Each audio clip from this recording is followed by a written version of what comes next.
Welcome back, everybody, to Fish Scales and Shrimp Tails. So today we're going to do a little maintenance on the red cherry shrimp tank. We're coming up on about the 8-week mark, maybe a couple of days early. But today's the only day I've got available to do some maintenance. So we're going to do that. We're going to do that first, and then we're going to talk about the tank. But I want you to see what's been going on. If I zoom in here, you can clearly see on some of these leaves what looks to me on initial glance to be a potassium deficiency. And you can see it on most of the older leaves of this hygrophila.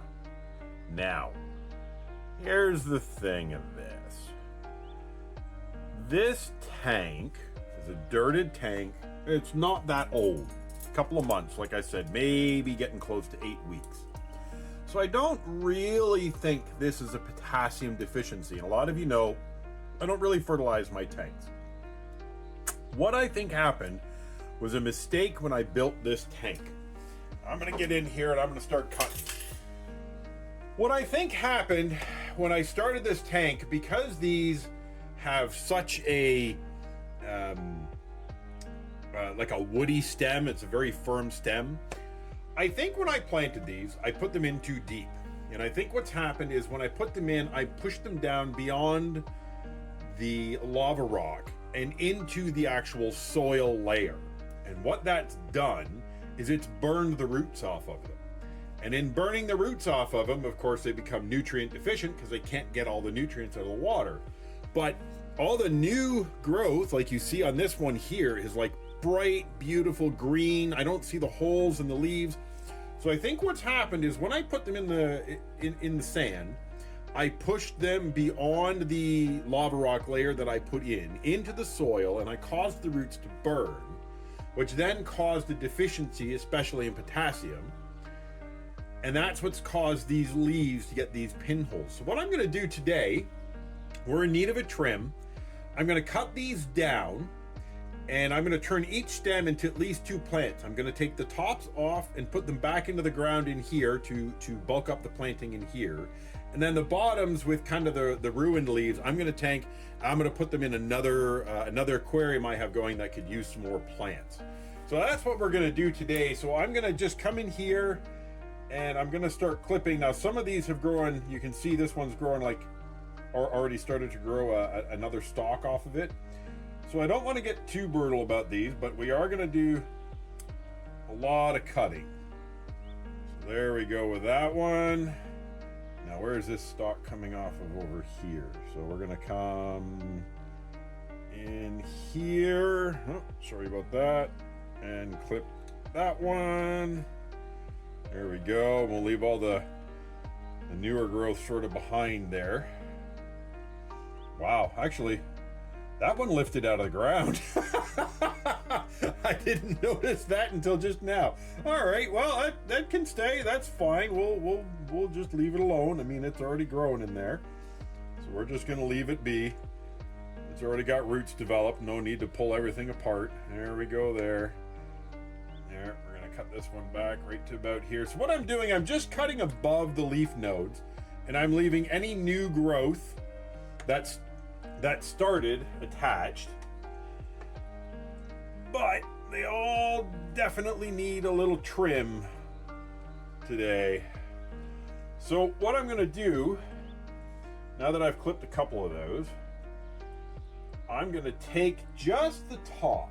So I'm going to leave the bottom bit here, and I'm going to make a cut about right there. And this piece is going to go in another aquarium.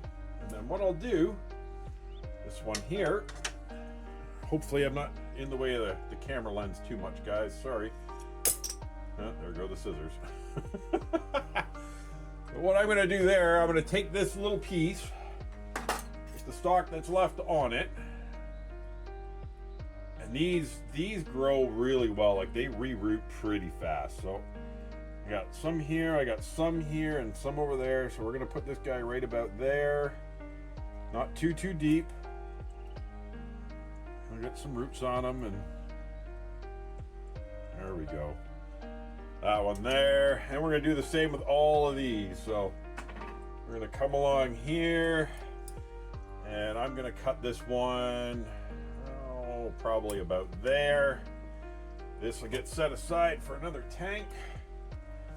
Pull off the bottom couple of leaves of this one, and then we'll plant this. And we're just going to go along and sort of do that with all of them. Now, so this tank has been doing pretty good. I don't know why these give me such a hard time. There we go. And I'm trying to keep these above the soil layer this time, because I really do think that having that get above or below the soil layer, I can't talk today, when I first started this tank, is what caused the initial problem in the first place. And it allowed those roots to rot off and then create a deficiency that we're now seeing in the tank at a couple of months old. And it's interesting because this is pretty much the only tank that I've noticed this particular issue with. The other tanks that I have this particular plant in, I don't have this same issue. And as I recall, and I was going back through the video footage of when I set these tanks up, doesn't seem like I put them as deep in the ground in the other tanks. So that's why I'm pretty convinced of what the issue is. Now, to be fair, this may turn out, and I may be completely wrong about this with my theory. But before I start dropping a bunch of chemicals into an otherwise natural tank, I want to try this first. I don't like putting fertilizers and chemicals into my tanks when it can be avoided. It has a tendency to disrupt that sort of natural ecosystem that we're looking for. And it's very, I mean, that takes some time to build. It takes, months to get that natural ecosystem going. And every time you dump chemicals into your tank, you're changing that ecosystem, and most likely not for the better. So this is why I try so hard to avoid putting chemicals in the tanks, guys. And just using a little bit of, I guess, intuition on some level about what's going on in your tanks. I look at these tanks pretty much every single day, so I have a pretty good idea of how they respond to things. And when I start seeing stuff like this, instead of reaching for the bottle of chemicals right away, try to do a little bit of critical thinking about what's been going on in the tank. What have you done recently? What's changed? What are the reasons that could be causing what you're seeing? And is the aquarium healthy? I mean, this aquarium is overall very healthy. It's just got a weird plant growth issue. Is that worth dumping chemicals into the aquarium for? Probably not. So that's why we're not doing that. We're going to try and maintain the balance that we have going on in this aquarium. Try and maintain the microorganisms and everything in here. We don't want to be killing them off. They're very important to the whole setup. Now this one in the back, this one in the back is going to be a little bit more difficult because it's got so many bits of new growth on it that I don't want to disrupt. And it looks like this is about the lowest point I can cut. So there we go. That's going to be an odd one for sure. And the rest of these guys are probably going to end up in the blue shrimp tank. I know I haven't really done a lot of videos on that one, other than the making of video. It's because that tank was finished just as I went away on vacation, and then, you know, life got busy with trying to start the business and everything else. And I really didn't do anything with it after I built it until just very recently. I didn't have any fish in it. I didn't have any shrimp in it. I really didn't do... that is going to be a difficult one to plant where I want it. I really haven't done anything with it until just recently after I set it up. Tank is doing well. No real issues with it. No problems. Sorry guys, we're just trying to get that. These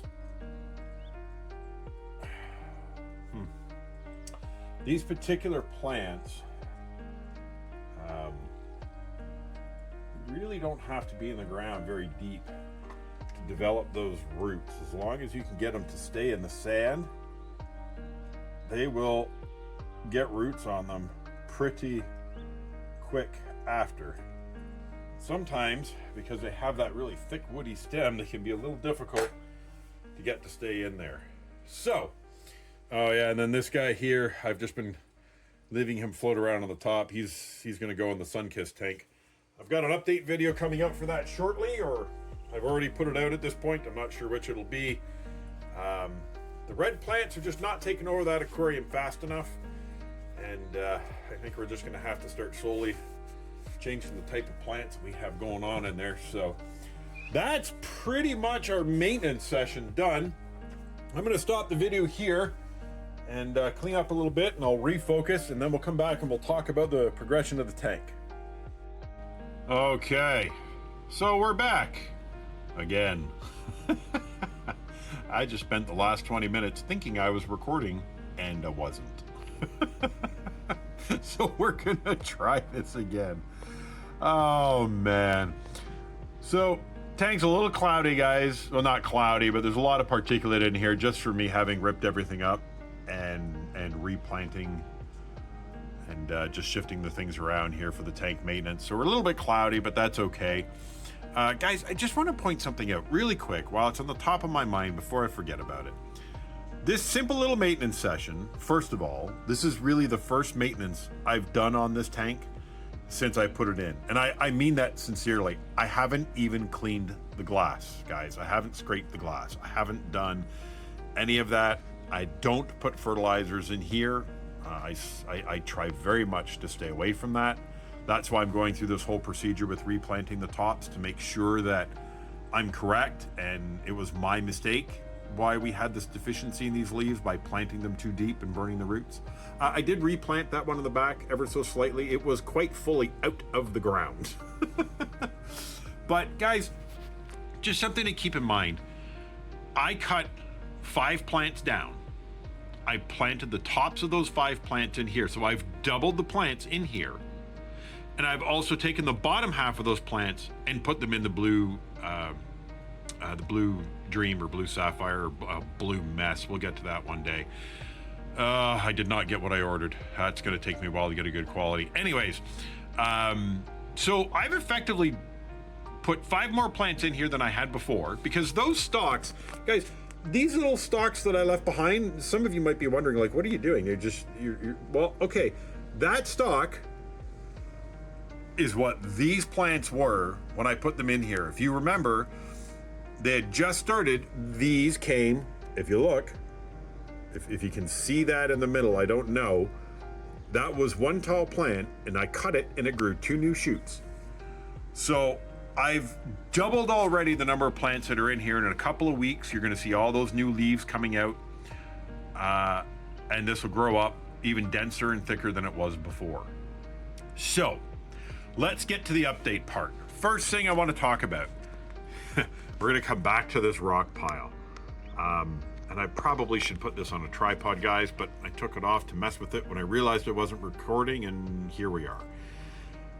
This rock pile is probably the single smartest thing I've done since I've been keeping shrimp.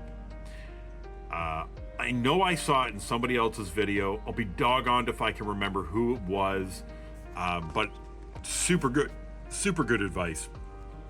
My shrimp are in and out of this rock pile all day long.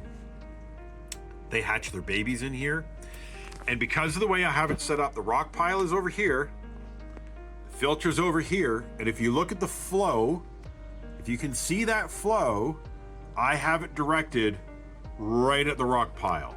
So any of the food that I put in here, and you know I grind up flakes and everything, so I have like a powder of food, gets directed right at this rock pile. Oh, and guys, while he's out, I'm gonna squirrel.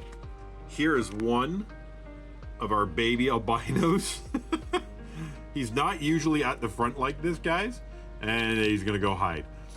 That was a surprise after we recorded I think it was the 3-week update, and I had said that they had been spawning in there. Well, shortly after that, they spawned again, and they spawned on the other underside of this Anubis that I was going to toss out that the snails had saved. And somehow the shrimp and the snails did not get to all the eggs, and we had, at one time I counted 4, I think it was 4 or 5 baby albinos in here shortly after. I never see more than 2 at a time now. Now, I don't know that they're the same 2 that I always see. The one is very obvious because he's much larger than the others, the one that I just showed you. The other ones seem to be smaller. I think there's still 3 alive in here that I can for sure say there's at least 3, which is a great surprise. I didn't expect it, and it just goes to show me that the tank is healthy and I don't need to be messing around with it any. The other thing, and I'm gonna, just so I can concentrate, guys, I'm gonna put us back on a tripod here so I don't have to hold on to this full time.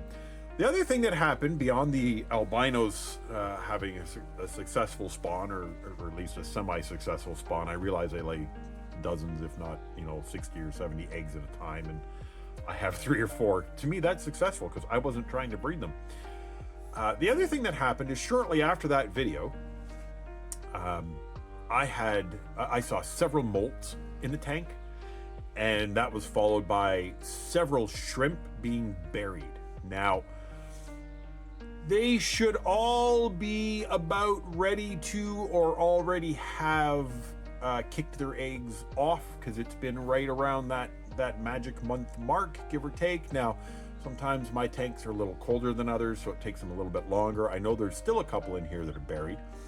But this rock pile, guys, that's what I was getting at. They go in here, and very oftentimes, I'm pretty sure that's where they kick their babies off. Now, I don't know if we can... we're going to make a mess of this video again. We're going to try and get in here and see... Does that show... Can you see the babies on that rock? I'm not sure. I can't really focus on them because they're so tiny, but there's 2 of them on that rock in the center. There's a couple more down below. Guys, if you're doing a shrimp tank, even if you're not breeding it, I really recommend putting in a small rock pile. It's the smartest thing I've ever done with a shrimp tank. They all go in there. The filter directs the water right at this rock pile, so all the food clusters around in there. The shrimp go in there when they're buried, and they kick their eggs out, so the baby shrimp sit in there where all that food gets directed, and they have something to eat for the first few weeks until they can get around the tank and find other food. I don't know entirely how successful this is yet because I'm right at the point where I'm starting to see baby shrimp come out of the rock piles. I still see buried shrimp going in and out of the rock piles. So I'm not sure just how many of my adults have kicked their eggs off yet, but I do see a lot more baby shrimp around this tank than I previously have. So we'll see in a couple of months from now whether or not all those baby shrimp have survived and just how successful this rock pile really is. But to me, at this stage, watching this tank develop, I think that was the smartest thing I've done in this tank. And I imagine that that's something I will always do in every shrimp tank I own from here forward, especially with having the filter directing its outflow right at that rock pile. That was accidental, and it was brilliant because I really think that works.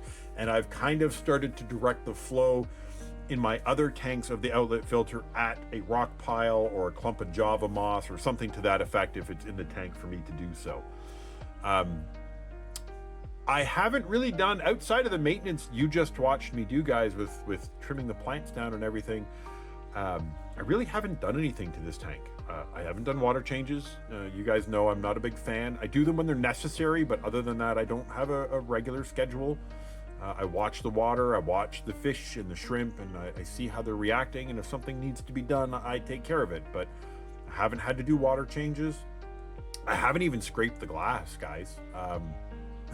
I don't know if I just have really ambitious auto sinkless that are great at keeping things clean, or maybe I just found maybe this tank is just right at that really nice balance point where the plants are absorbing all the nutrients and there isn't enough left over to grow algae.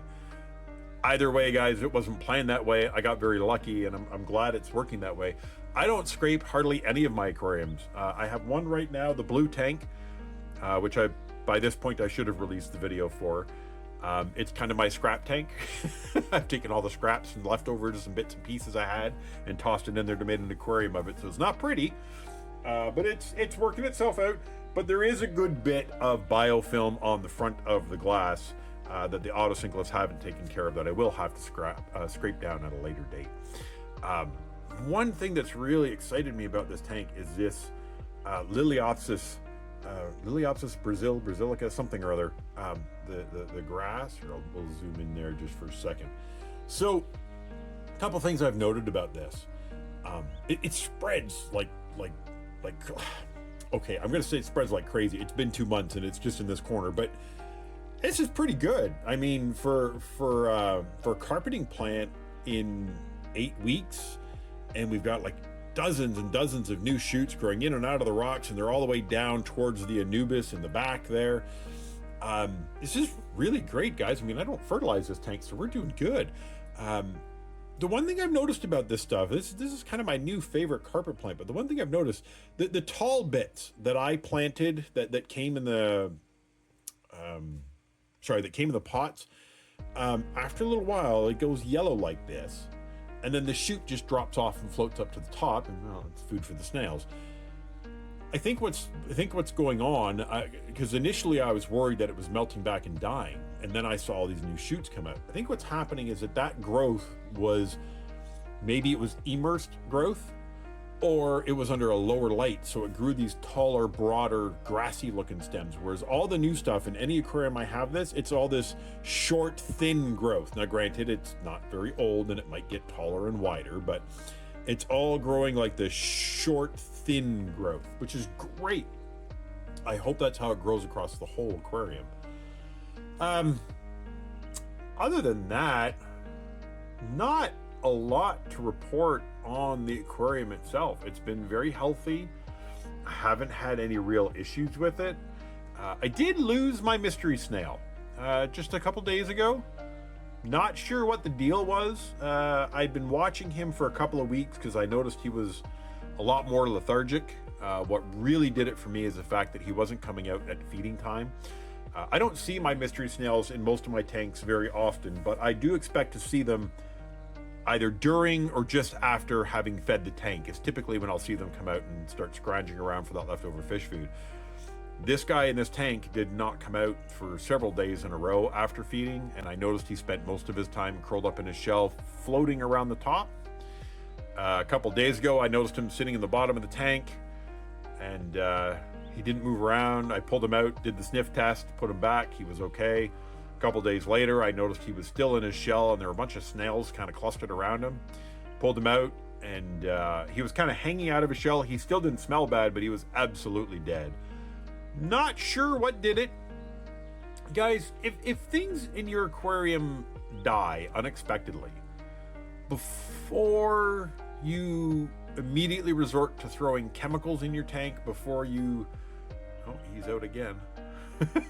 Before you start putting all kinds of other stuff in your tank to try and fix an issue that may not be important, just wait it out a second. I had a good look at that snail. I didn't see anything wrong with him. I didn't see any kind of parasites or diseases or anything that would have caused it. The shrimplets and everything in here were fine. The baby fish were okay. They're swimming around. Nobody looks sick. So I just pulled them out. I removed it and carried on. No chemicals in the tank. Didn't have to worry about anything. Now, part of that might be because of the the tannins in the water from the oak leaves. Yeah, that's another thing. Oak leaves. We'll get there. Um, don't immediately start packing your aquarium full of medicines or salts or whatever else. Just give it a minute, guys. Unless you obviously notice a disease. I mean, if you have a fish that dies of ick and your other fish are covered in ick, well, I'm not saying wait. Good heavens, no. You're going to need to do something about it. But a one-off fish, every now and then, a fish will die, especially when you just put them in a tank for no particular reason. Now, this mystery snail had been in here for a while. I'm not sure what the deal is. I don't know if he just wasn't getting enough food or if he was old or what the case was, but we'll replace him and carry on. I had an autosynclus die in the blue mess. That's what we're going to call it. It's there's a story with the blue shrimp there. What I ordered and what I got were not the same thing. Very, very bad quality. Anyways, I had an autosynclus and that tank died day 2 or day 3 that he was in the tank. It happens. Didn't medicate the tank, didn't worry about it, just sort of carry on. And the other 2 have been fine. I'll get around to adding more in that tank so they have, so there's at least a group of 3 in there. Sometimes it just happens. Don't panic when you lose a fish. Try not to panic, period. But if you lose more than one, then it's time to be concerned. Right. One last thing, I guess, off the top of my head that I can think about. I'm a firm believer in putting catappa leaves in your aquarium, or rather, I should say, putting leaves in your aquarium. The place that I walk our dog through, the wife and I walk our dog through a forested area here, and so I know there's no herbicides or pesticides in the area, but it's covered in oak trees. So what I did while I was out on my forest walk is I gathered up a bunch of oak leaves while we were on our walk, and I don't have to buy catappa leaves for well, I won't have to buy leaves, period. I think what I have will probably last me until next fall. Do be sure though, guys, if you're collecting oak leaves, a couple things I've learned. Number 1, do not pick them off of the trees, even if they look brown or dead. They must have fallen off the tree on their own. The leaves on the trees will still have some sap and some elements in there that are not good for your aquarium and will not necessarily boil out. So when you're taking any kind of leaves to put in your aquarium, first make sure that the sort of leaf that you can put in your aquarium. Oak leaves are a good thing for that. Second of all, make sure that they did fall off of the tree on their own and you're not breaking branches and drying the leaves yourselves. From what I understand, that will not go well for your aquarium. So these came off of the ground, they already dried out. I boiled them a little bit just because they're on forest floor before I put them in. And the fish and shrimp love them. They eat off them just like catappa leaves and everything else. And they do add tannins and everything to the water, so you have that natural antifungal, antibacterial properties in your water still that you get from catappa leaves. But guys, tanks doing really well. No real maintenance apart from what you saw me do today. Everybody's healthy. It looks like our cherry shrimp are probably right on the edge of sort of having a big population boom. At least it looks that way. I had a lot of buried females. I feel like there's a good number of little babies in this tank. I see them crawling around all the time. I know it's very hard to see with this particular setup, with this camera that I'm using, but there are quite a few babies in here, guys. Everything seems happy, healthy, so we're gonna truck along, and maybe we'll get back to this tank in a month or so, and we'll see where we're at, guys. But yeah, everything's healthy, looking good. If you have any questions, toss them in the comments below. I do try to get back to people as often as I can. Like I said, starting a new business is going to make me a little bit busier now, but we're going to try and stay on top of it, at least with the updates for the stuff we have. I do have another project in mind. I'm just going to have to get some time to try and set it up, and I've got to gather some materials from the outdoors, from the ponds and stuff before everything freezes over. And the place that I wanted to go to get that material, they've closed off for construction at the moment. So I have to find somewhere else to go to get that stuff. Anyhow, guys, as always, thank you so much for tuning in. This has been far more successful than I expected it to be. I love the interaction and people asking questions and trying to help you all out. I hope each one of my videos teaches you something or gives you the confidence to try something that you haven't tried before, or at least gives you a moment or two of enjoyment of watching these tanks progress and seeing how things are coming along. Thanks a lot, guys, for tuning in. I do sincerely appreciate it. I hope you all have a great day, and I'll talk to you on the next one.